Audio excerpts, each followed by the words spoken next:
Hello and welcome to Lesson 15 in this Chess Beginner to Winner series, in which we help you progress from absolute chess beginner to winning your first chess tournament games and beyond.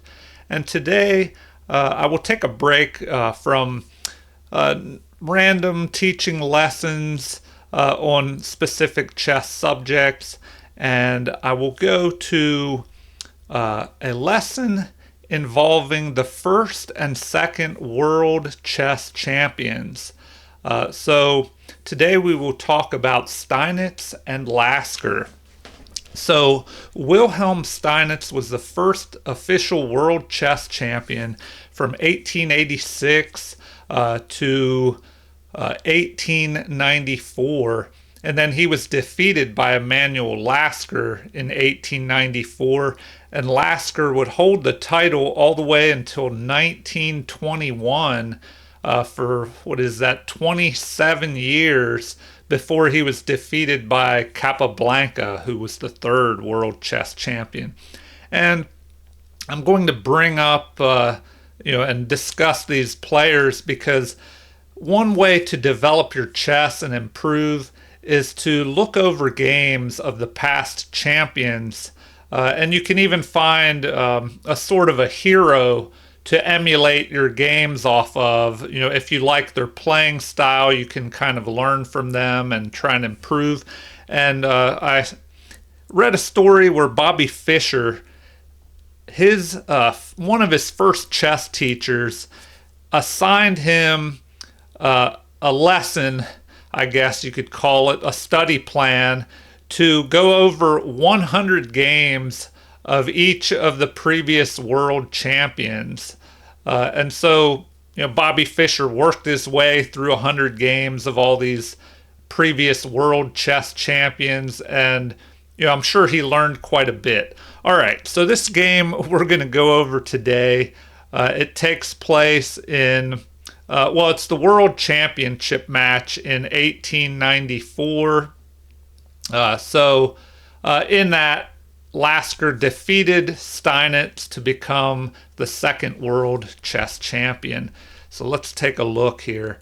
The game begins. We'll turn on the analysis so we can check everything out. It begins with d4. So Steinitz with the white pieces starts out with d4. Developing this queen's pawn, and that usually leads to more strategic and complicated play. So d5 is Lasker's response. So they're both taking an even share of the center, making room for their bishops to develop. And now c4, the queen's gambit. So a gambit is basically when you give up a pawn, usually, or some material to try and gain some other advantage in return. So if the gambit were accepted, it would pull this more valuable central pawn off to the side and exchange it for this less valuable pawn. Now, black could try and hold on to this pawn if he captured, but it may cause him problems. So usually what happens is black will capture this pawn, and then white may move his other pawn up to the center, so he has two pawns in the center, or he could move it here to e3 and just bolster his d pawn. But eventually white would put pressure with this bishop and maybe his queen, but he would usually get this pawn back after black captures on c4. All right, but in this game, we have Lasker refusing to capture, so he declines the gambit. This is the queen's gambit declined. So instead of capturing, he just defends his pawn in the center with another pawn. And now we have knight to c3, adding more pressure. So we see the pawn on c4 and the knight, they're building up pressure on this d5 pawn. And now knight to f6 develops a piece, helps control the center, and helps protect the d5 pawn. And now Steinitz plays an interesting move, and the computer says, well, it doesn't like this move. It's saying that, let's see here, instead, it recommends just developing the knight here to f3. But we have this move, knight to f, or excuse me, pawn to f3, which now it kind of blocks out his knight. His knight can't go there, but it may help allow this pawn on e2 to push forward to e4, and if it's captured, we have a recapture, and it keeps a strong pawn formation in the center. So Lasker counterattacks on the queen side, just developing his pawn here to c5, and a lot of times black can do this in Queen's Gambit games, where you push this pawn out 2 squares, then you can bring your knight in behind it, and also this bishop is protecting that pawn, so if white captures, it would just allow this bishop to recapture here. Alright, so white does in fact capture, and now the bishop is recapturing and developing at the same time, and now black is ready to castle kingside. So we have a further capture, and this could be a little dangerous, where black is ready to castle his king to safety, and white is really not very close to castling at all, and he could end up having his king stuck in the center. So maybe it's not such a great idea to go ahead and blast open the center of the board when your king is not very close to castling. All right, so the knight captures. Then we have this move, e4, attacking the knight, forcing a decision to either retreat the knight or probably he'll capture here. And it looks like that's what he does, but the computer recommends queen, let's see, to h4 first, which would allow this pawn to block on g3, but then maybe it would provoke some weaknesses around the king side here. So in the game, Lasker just captures here. So the computer doesn't like this, probably because it allows a recapture, and now the king has to capture, and so Lasker is stuck in the middle, and he's not able to castle anymore. So that can be a strategy you can use in your own games, is if you can find a way to prevent your opponent from castling. Now, if queens were still on the board, it would be more dangerous. But if you're able at any time to stop your opponent from castling and the king is stuck in the middle, that's usually a good idea. It's even more dangerous if the queens were still on the board. So now we have a recapture of this knight. And now we see Steinitz has 3 pawn islands and Lasker only has 2. And also you have these 2 isolated pawns. So these could become long-term weaknesses for Steinitz here to have to guard and protect and give Lasker targets to go after. So the knight develops here, and from here this pawn is doing a good job of holding the knight back, but maybe the knight could try and jump here, and then at some point reposition, try and jump down here, but we'll see what happens. So Lasker develops his knight out here, and then maybe he is thinking about this threat of jumping up here where he could try to fork the rook and the king here.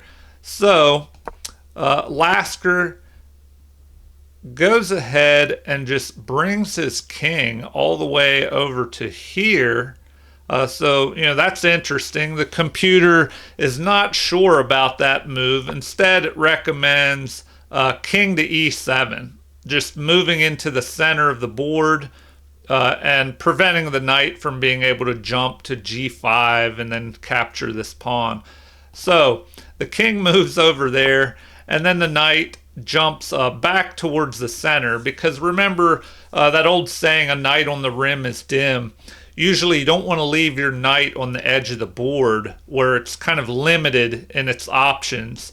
So Steinitz immediately moves that knight, repositions it back towards the center. From here he could maybe jump down here to d3 and attack the bishop. So the rook jumps over here to try and control this open file.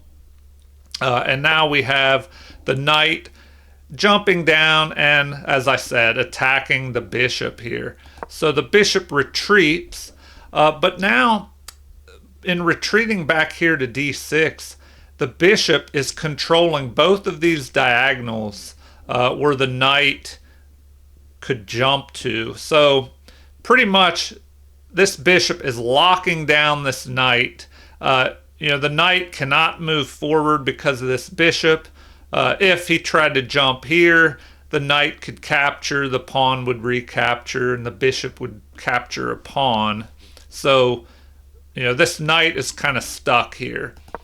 So now we have f4 being played, possibly with the idea of pushing this e-pawn up here and attacking this bishop. So now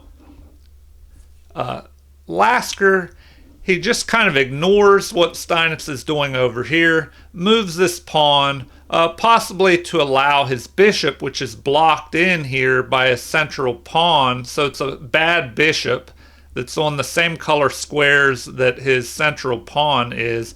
So maybe he's looking to move this bishop here or here to try and get some type of development and attacking power going with this bishop.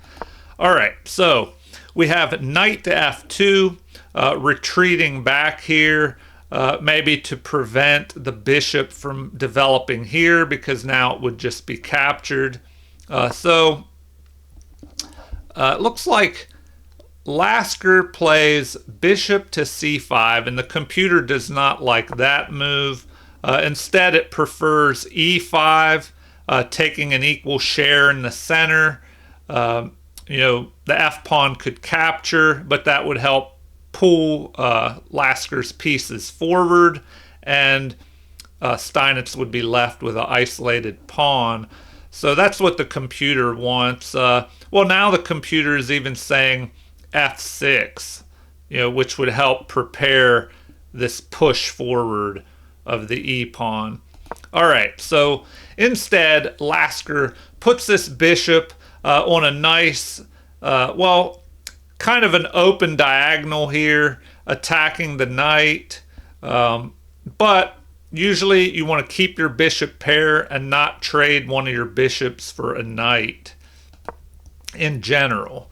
There are exceptions, as always.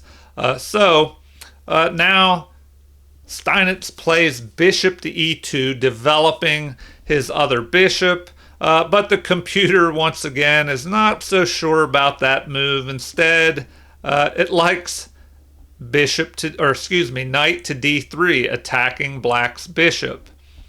So after this move, we have the bishop not being able to move here to a6, so it jumps in here to b7. And now the rooks are connected. Black can maybe get this other rook out of the corner, possibly move it over here, put his king in the corner, and maybe have some type of attack with this open the rook on the open d file and the other rook on this half open file.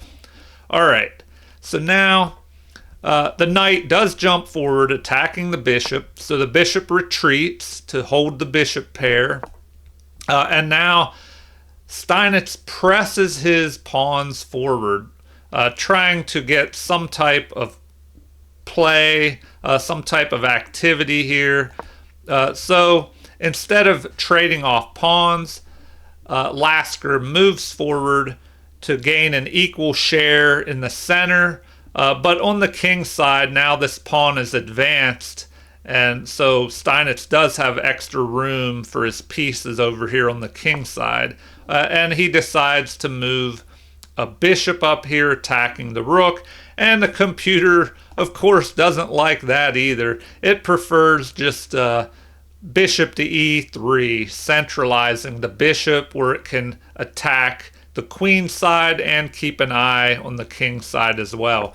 And here, this could allow Lasker to move pawn to f6 and chase this bishop away, which is what he does here, and the computer definitely likes that move. So this was kind of a wasted move, maybe. Perhaps Steinitz wanted this pawn to come forward to kind of lock in this dark squared bishop behind these pawns. So now the bishop retreats back to a good central outpost, a good central square here. And Lasker plays his undeveloped rook over here in the corner to the half-open c-file. Now, even though there are pieces in front of this rook, they could move out of the way and unlock the power of a rook on a open or half-open file, as we have here on the c-file.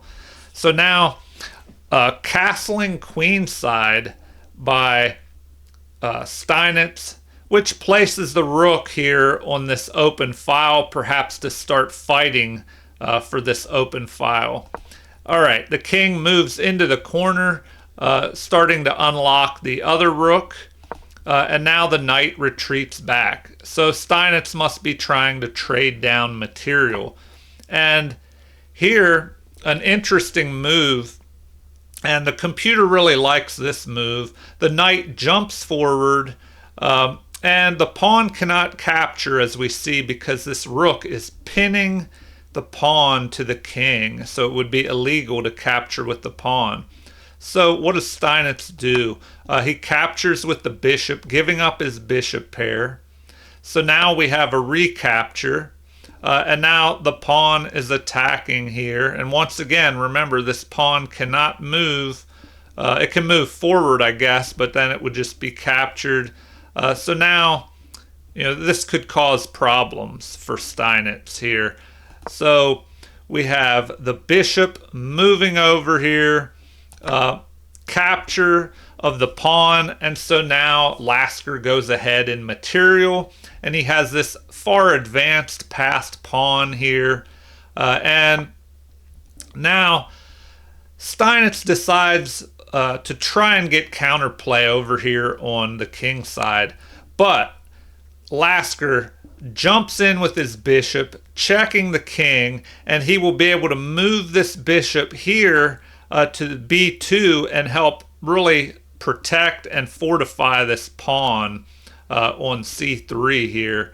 So the king moves up, the bishop moves over here, and this is interesting.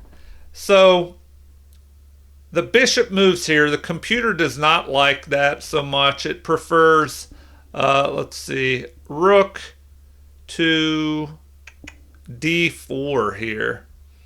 So, an interesting choice by the computer, just centralizing the rook. But this is played. Now, if the king tries to snatch up this pawn, well, then there would be a discovered attack on the king. So if the king would grab the pawn on c3, the bishop could move out of the way, capturing this pawn and unleashing a discovered check.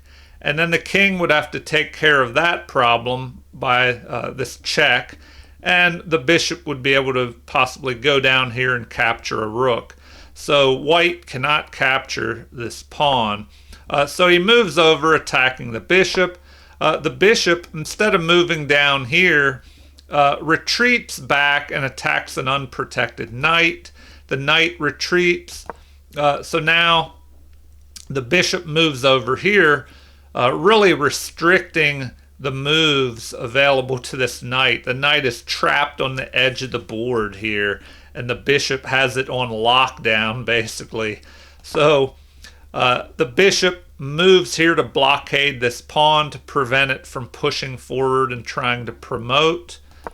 So the bishop moves over here to guard this pawn and basically lock out this rook here on d1. So, what does Steinitz do? He's starting to run out of moves. He tries to get his knight back into the action. Now the rook does move up here to d4 as the computer wanted it to do earlier. And if we look at the position, it's like 5.5 points worth of material for black in this position. So even though black is only ahead 1 pawn, in this position it's equal to about 5.5 pawns worth of material, just because his position is so strong. And he has this passed pawn way up here, guarded by the bishop.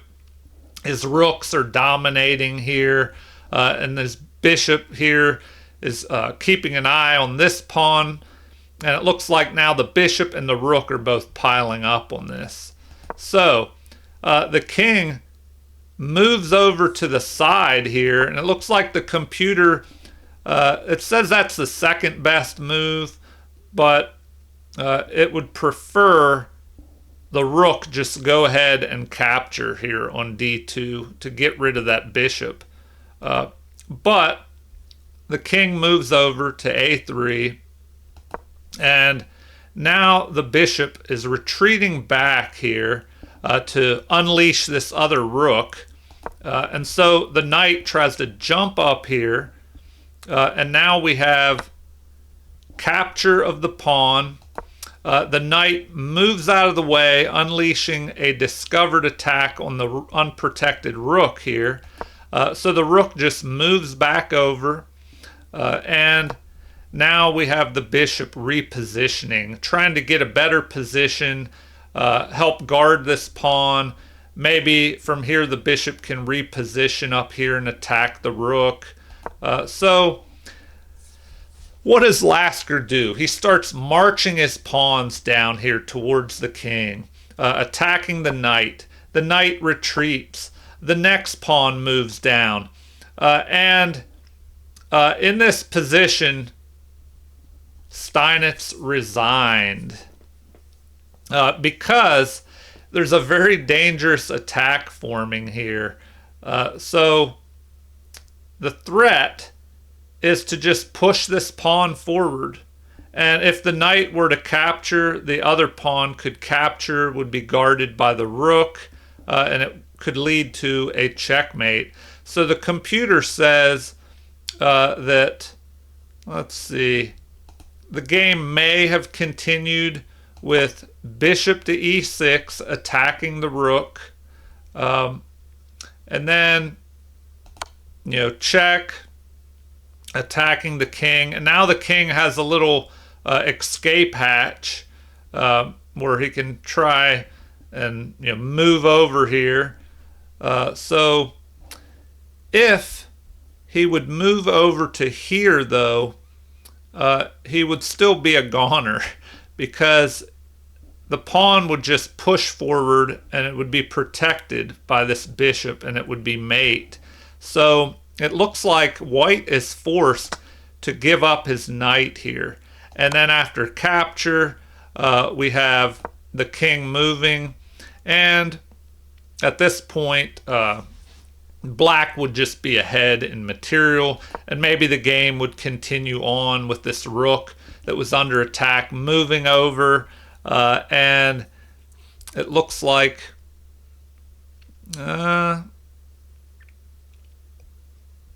let's see, the computer gives g5, just counterattacking over here. After capture, in this position, it says that black is ahead by 10.5 points worth of material, even though actual material he's ahead by the equivalent of 5 pawns.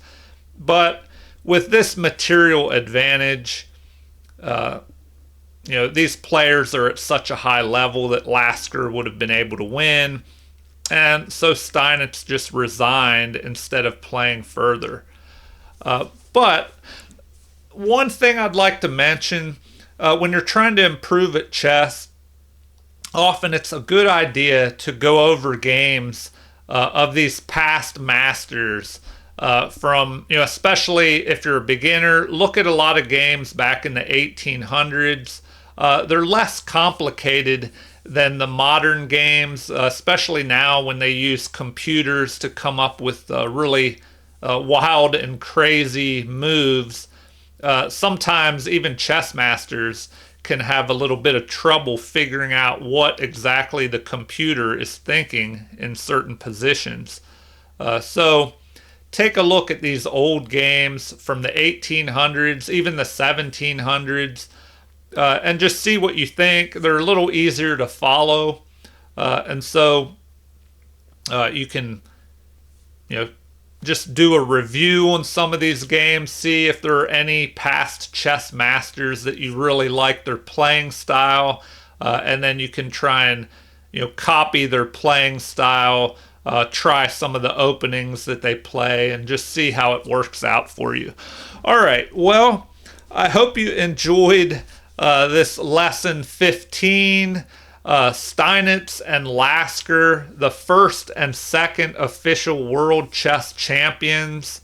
So Steinitz was a champion from 1886 to 1894, and then he was defeated by Lasker in 1894, and Lasker held that title all the way for 27 years until 1921, when he was defeated by Capablanca, the third world chess champion, who is also another great player that I would recommend that you take a look at his games as well.